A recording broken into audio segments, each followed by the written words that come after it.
No vídeo anterior, a gente fez uma implementação extra do algoritmo do Quicksort, utilizando uma versão otimizada com Python, fazendo a implementação do C++ e criando um wrapper que permite a gente acessar o nosso código C++ usando a interface do Python. E no vídeo de hoje a gente vai fazer a segunda implementação do Quicksort, utilizando a linguagem JavaScript e rodando ela com Node.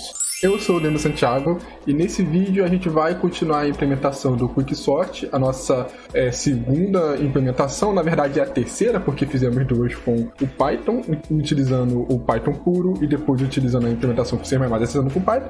No vídeo de hoje vamos aqui implementar utilizando JavaScript e rodando com Node. Antes de começar, eu já peço que você deixe o gostei se você está gostando desse tipo de conteúdo no canal, para eu saber se vocês estão gostando e eu continuo trazendo mais conteúdo desse tipo. Também eu peço que se inscreva caso você não seja inscrito, para você não perder os novos vídeos, e também marque o botão de notificação, que assim o YouTube sempre vai te mandar a notificação quando sair um vídeo novo e você não vai perder nenhum vídeo. Bom, pessoal, então vamos continuar aqui com a implementação de mais algoritmo do Quicksort e vamos já abrir o nosso terminal para ir logo para o código. E pronto, o nosso projeto abriu. Então aqui a gente tem as nossas duas implementações, né? A gente tem o sort.py e o sort em C++, a gente fez no último vídeo. Se você não viu os últimos vídeos do Quicksort, eu tô deixando o link aqui na descrição, tá? Assista um vídeo do Python para vocês entenderem como é que é o funcionamento do algoritmo do Quicksort, onde eu mostro o chinês do algoritmo dando um exemplo de ordenação de algumas letras.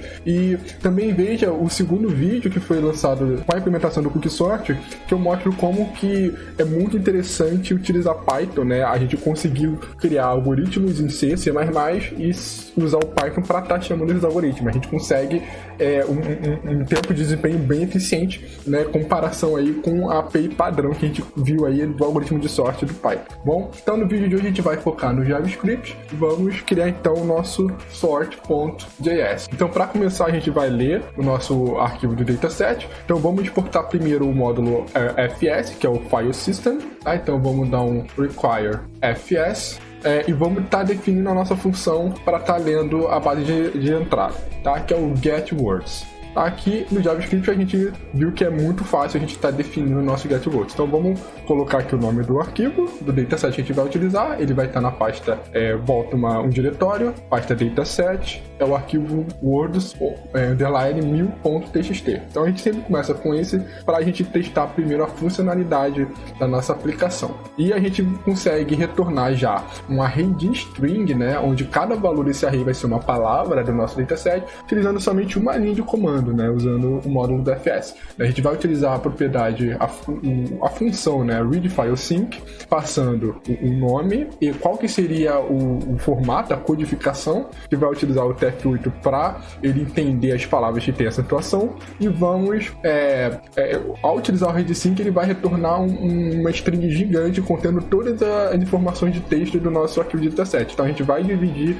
isso em array, utilizando o método split, usando como delimitador a quebra de linha. Então fazendo isso a gente vai ter um array de inteiros, tá? Então fazendo isso a gente vai ter um array de strings e algum desses arrays pode estar vazio. Então a gente utiliza o método filter, passando o boolean, e assim a gente vai estar eliminando todos os valores, né? Esse filter ele vai interar todos os valores do array de string que foi criado, e todos esses valores que tiver a opção verdadeira, né? Que no caso é uma string que não seja vazia, vai ser mantida no array, e se a string for vazia, ela vai ser retirada do array, porque vai retornar aí o valor falso nessa propriedade de boolean. Então assim a gente consegue já ler o nosso arquivo. Então vamos já estar inicializando o nosso word list, tá? Então nossa word list a gente vai utilizar a nossa função de getWords e vamos já estar dando console.log para ver como é que tá vindo, se tá vendo certinho, tá bom? Aproveitando, também já vou declarar o escopo do Quicksort, tá bom? Então vamos definir aqui um function Quicksort. Vamos deixar vazio por enquanto, passando somente uma lista, tá? E vamos estar fazendo a chamada Quicksort, passando a nossa word list e já vamos criar as variáveis que vão contabilizar o tempo que demora a execução do quicksort. Então vamos chamar de tsort, vamos utilizar aí o módulo, né, a variável de ambiente do JavaScript, process, e vamos utilizar o hrtime, pegando aí a conversão em big int, que vai dar precisão de nanosegundo pra gente. Então esse tsort ele vai capturar qual é o tempo atual antes de a gente executar o quicksort, e depois a gente vai executar novamente para saber o tempo depois de ter executado o quicksort. Então a gente pega esse tempo e subtrai com o tsort. Assim a gente vai estar contabilizando aí, pegando a diferença do tempo que foi executado, e no final vamos estar exibindo quanto que passou desse tempo. Então vamos utilizar o tsort aqui no final. Então com isso a gente já fizemos o nosso getWords, declaramos o escopo da nossa quicksort, né, chamamos a nossa wordList e já fizemos aqui como é que seria a chamada do quicksort e calculamos o tempo com a variável tsort, só estamos printando na tela. Então aqui está errado, ainda bem que eu chequei, é wordList, está faltando um D aqui. Então, vamos botar um D aqui, pronto. Então vamos rodar para ver se está indo tudo certo por enquanto. Então vamos para a parte do quicksort, tá? E a gente vamos utilizar o node.js.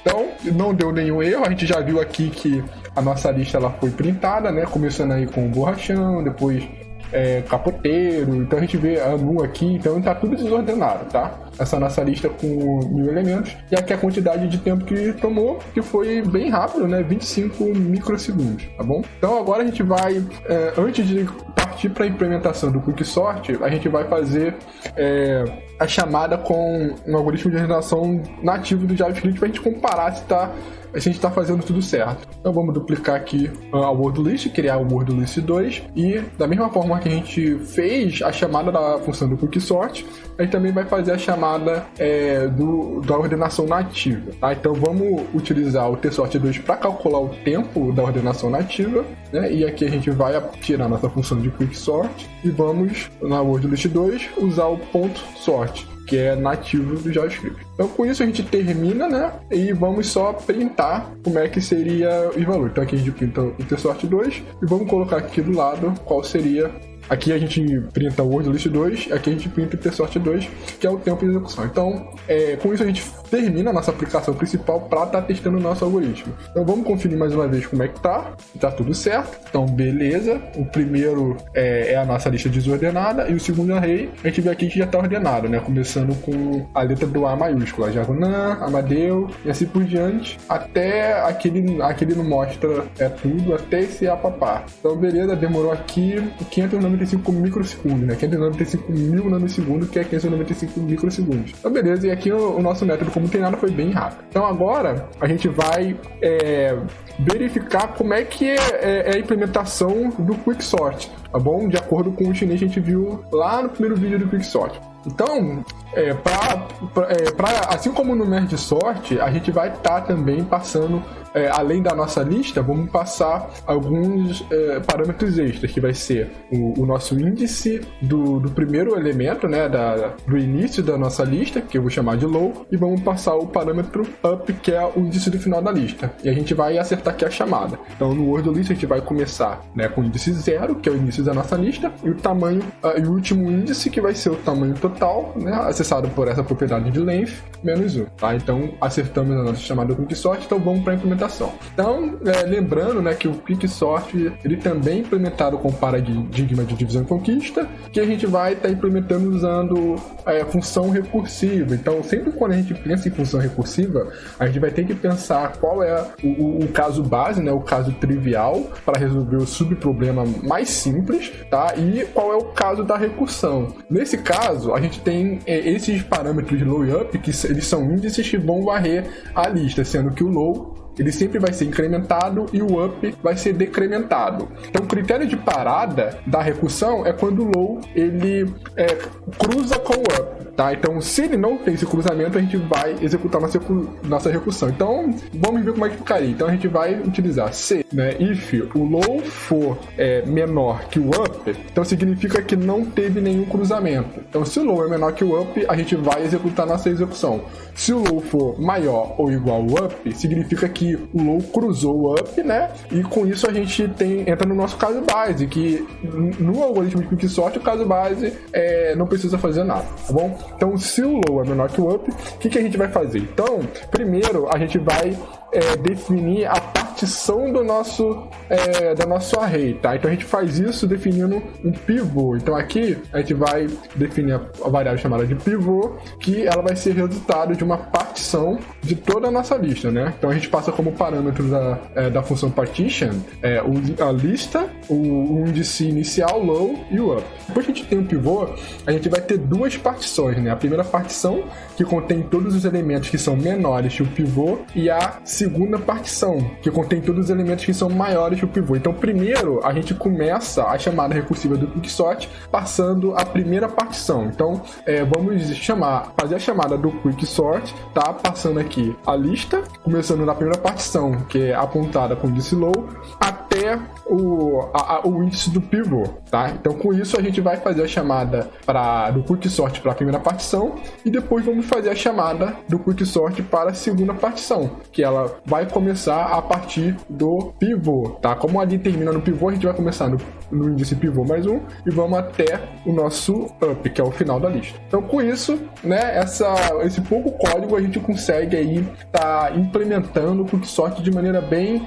prática, de maneira bem trivial, né, conforme a gente viu naquele vídeo do chinês, tá bom? Então, criamos a partição, essa partição ela vai separar os índices, né, vai organizar a nossa lista, onde todos os elementos da primeira partição vão ser menores que o pivô, e os elementos da segunda partição vão ser maiores que o pivô, e a gente faz essa ordenação recursiva, né? E no final a gente vai ter nosso algoritmo reordenado. Então, o que falta agora é a gente implementar a função de partition, tá? Que, como a gente viu lá no algoritmo lá no vídeo do TechNik, a gente vai estar selecionando o pivô começando do meio da lista. Então, vamos definir o partition, tá? A gente vai ter o list, o low e o up, novamente. Então, primeiramente, a gente vai ter que definir onde vai ser a nossa escolha do pivô inicial, tá? A gente optou por sempre escolher o pivô como sendo o centro do array. Então, vamos declarar aqui uma variável center e ela vai ser sempre o centro. A gente vai estar calculando o centro da seguinte forma. A gente vai pegar o índice final, tá? O up, vai diminuir ele. A gente vai pegar a diferença, né, entre o up e o low e a gente vai dividir por 2 usando esse shift à direita, tá bom? Isso aqui, deixa eu deixar em comentário, como eu sempre faço, ele é o up menos o low dividido por 2. O 2 não foi, tava assim no lock. Pronto. Dividido por 2. Então deixa eu deixar aqui junto. Então dessa forma a gente acessa o elemento central, tá? Depois que a gente acessa o elemento central, a gente tem que pegar o nosso pivô de fato. Então vamos definir a variável pivô, tá? Que vai ser o elemento da lista que está com o índice do centro. Então com isso a gente já tem nosso pivô definido. Agora a gente tem que definir os nossos índices, que a gente está utilizando o i representando o início, né, da lista e o j o final da lista. Então vamos ter o i, que ele vai começar do índice low, e vamos ter um j, que ele vai começar do índice up, tá bom? Então, a partir disso, agora a gente vai definir a nossa função de partição, que ela vai estar executando aqui no loop infinito. Então, para isso, a gente vai usar esse while true, tá? Que ele vai executar infinitamente, tá? E a gente vai ter a condição para estar saindo desse loop. Então, primeiro, a gente começa verificando a primeira partição, que é indexada a variável i. Então, o que a gente vai verificar? Então, enquanto o valor da lista, né, indexado por i for menor que o pivô, significa que a primeira partição ela está correta. Então a gente simplesmente vai atualizar o índice da lista da primeira partição, tá? Então, se tiver os elementos menores que o pivô, então a primeira partição está correta. Da mesma forma, a gente vai fazer com a segunda partição, que é indexada pelo índice j. Então, se o elemento j tiver maior que o pivô, então significa que a segunda partição também está correta. Então a gente vai atualizar o valor de j decrementando 1 com 1, tá? Com essa função de j menos metro. Então assim a gente sempre vai incrementando e decrementando. Então vamos definir depois disso qual seria a função de parada, tá? A função de parada é quando i for maior ou igual a j, tá? Então isso significa que a gente inteirou toda a nossa lista, né? Então depois que a gente faz isso, a gente já pode estar retornando o nosso pivô, que ele vai ser o indexado pelo elemento j, tá? Pelo índice j. J. Então, se o I cruzou com J, né, I for maior ou igual a J, a gente vai retornar o indexo do pivô, tá? Se não cruzou, se I for menor que J, então a gente vai fazer a troca, né? Da mesma forma que a gente fez lá no nosso chinês. A troca a gente vai fazer da seguinte forma. A gente vai ter... deixa eu criar aqui por fora, para não ter que ficar criando o nosso auxiliar. Então aqui eu vou ter um auxiliar, tá? Que ele vai ser uma string vazia. Então, o que eu vou fazer se a gente tiver o I menor que o J? A gente vai fazer a troca, né? O list I vai receber o list J, vai ser um swap. Então a gente vai ter um auxiliar, né? Que vai armazenar primeiro qual é o valor indexado por I, tá? Fazendo isso, a gente vai atualizar o valor indexado por I, né, colocando o valor indexado com J, né, o list J, e por fim a gente vai atualizar o list J colocando o valor que a gente guardou na variável aux, tá, na nossa variável auxiliar. Então, fazendo isso, a gente termina o nosso algoritmo, né, da partição, e a gente termina a implementação do Quicksort. Então, assim, é bem simples o Quicksort, tá, e ele é um dos algoritmos mais utilizados, bem fácil de implementar. Então, ele tem a complexidade de pior caso, né, de n log n, assim como o merge sort, como a gente viu. Só que ele tem uma vantagem do merge sort, que é que ele não precisa de um array auxiliar, né? Então ele acaba consumindo menos memória e com isso a gente consegue ter um aproveitamento melhor da localidade de cache, tá? Então isso aqui é só uma questão técnica. E por isso, né, esse é um dos motivos do Quicksort ser mais utilizado aí nas aplicações, tá? Então agora vamos colocar o nosso algoritmo para rodar e torcer para que não tenha dado nada errado. Então vamos limpar aqui para a gente conseguir ver melhor como é que vai ser o resultado e vamos soltar, galera, e deu erro. Ah, tá. Então, cometi o mesmo erro anterior, né? Que a gente, no pivô, a gente começa do low. Então, é low mais 100. Então, eu sempre acabo esquecendo isso. Então, agora, acredito que vai funcionar. Load sort, pronto. Agora funcionou, pessoal. Então o problema é que, como essa lista, né, essa nossa lista, ela contém todos os valores, tá? Só que esse partition, ele também é chamado por subproblemas, né? Ele é chamado durante a recursão. Então, não necessariamente o up e o low, ele sempre vai estar com o início, né, com o índice 0 e com o tamanho total da lista. Ele vai estar quebrado com parte da lista. Então a gente sempre tem que pegar o centro correto, tá? Partindo aqui do low, né? Se a gente não colocasse o low, ele sempre começa de índice 0 e por isso ele acaba nunca terminando, né? Porque ele acaba já pegando elementos que estão ordenados e tal, e isso acaba atrapalhando, né? Impedindo que o algoritmo complete. Então, vamos conferir então se está ordenado corretamente. Então aqui, ó, então esse primeiro, o primeiro word list é o que a gente ordenou com o Quicksort, como a gente pode ver, né, a diagonal dele tá tudo ordenado, né, vamos ver quem é o último, que é exibido e comparar com o outro. Então termina com anu papá, vamos ver o segundo list que foi ordenado com a função nativa do JavaScript, anu papá também. Então funcionou, pessoal, e aqui a gente tem um tempo, vamos ver quanto é que demorou. Então aqui demorou 902 nanosegundos e no nosso algoritmo ele demorou uma ordem de grandeza a mais, chegou aí a 2 milhões de nanosegundos, que foi 2 milissegundos contra 902 microsegundos. Então vamos aumentar nossa lista, nosso dataset, e vamos ver como é que vai sair o algoritmo. Então vamos colocar 10 mil primeiro e vamos conferir quanto tempo vai demorar. Então aqui a gente já vê que chegou nas casas dos milhões, né? Demorou aqui 8 milissegundos e aqui demorou 15 milissegundos, né? Então praticamente o dobro, né? Em questão de milissegundos. Vamos aumentar mais ainda? Vamos colocar 100 mil, né? Porque o JavaScript, como ele é interpretado, ele tem esse overhead da interpretação. Vamos ver se a gente consegue se equiparar. Ó, então aqui aumentou ainda mais um pouco, vamos tentar ver. Ó, então aqui foi 126 milhões, então são 126 milissegundos. E o nosso algoritmo, ó, então beleza. Aqui a gente já vê que o nosso algoritmo ele manteve a mesma ordem de grandeza. Então a gente vê que para uma lista pequena, a gente tem muito overhead da interpretação do JavaScript, né? Mas aí conforme a gente vai aumentando a lista, esse overhead vai sumindo. Então aqui a gente vê, ó, que tá a mesma ordem de grandeza, a diferença é bem pouca de 14 milissegundos, né? Perceptível. Então vamos agora, que a gente viu que estamos com o nosso algoritmo tá sendo competitivo, né? Nosso algoritmo está sendo competitivo com o algoritmo nativo de JavaScript. Vamos colocar a nossa lista completa, que é 120.139. Então agora vamos ver, né, uma noção melhor, né? Não é tanta coisa, mas vai dar uma situação pra gente.